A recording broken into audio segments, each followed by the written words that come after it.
سيد المرسلين وعلى آله وصحبه أجمعين। বাংলাদেশ জামাত ইসলামী দিনাজপুর শহর শাখার অত্যন্ত গুরুত্বপূর্ণ ওয়ার্ড দিনাজপুরের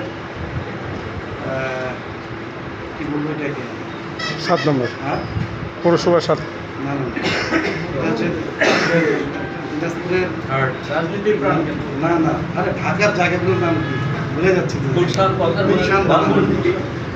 মানে দিনাজপুরের গুলশান এবং বনানী এমন একটা ওয়ার্ড আমাদের সূত্রিক আয়োজিত আজকের এই সমাবেশের সম্মানিত সভাপতি 7 নম্বর ওয়ার্ডের সম্মানিত সভাপতি, সম্মানিত অতিথিবৃন্দ, আমাদের মাঝে উপস্থিত ছিলেন জামাত মনোনীত 3 নম্বর ওয়ার্ডের সম্মানিত 3 নম্বর আসনের এমপির ক্যান্ডিডেট জামাত মনোনীত অ্যাডভোকেট মাইনুল আলম।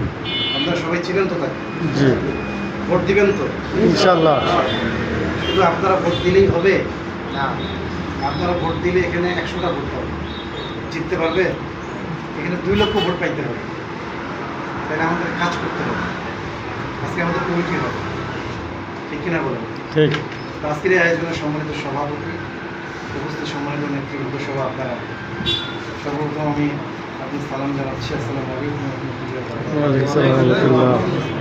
আমরা শুকরিয়া জ্ঞাপন করছি শুনেছি অনেক বক্তব্য হয়েছে, আর আমাকে এখানে চিনেন না, আবার অনেকেই চিনেন না, আবার অনেকেই চিনেন, তাই না?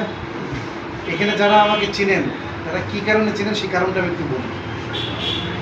সেই কারণটা হচ্ছে 2009 সাল থেকে আমরা বাসায় থাকতে পারি, সত্যি কথা বলতে।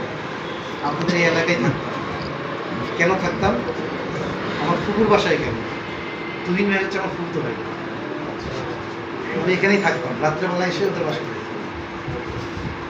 এই কারণে আমাকে এখানে অনেকেই ছিলেন। আরেকটা কারণ হচ্ছে নুরজাহান আলী মাদ্রাসায় পড়তাম, এখানে অনেক বন্ধু বান্ধব আমার আছে, তারা চিনে, অনেক মুরব্বীরা আছেন তারা চিনেন। আমার ফুপা যখন মারা গিয়েছিলেন তখন এখানে জানাজা হয়েছে, জানাজাটা আমি পড়েছি, কিন্তু মনে আছে কিনা আমি পড়িয়েছি। সম্মানিত উপস্থিতি, আলোচনা অনেক হয়েছে।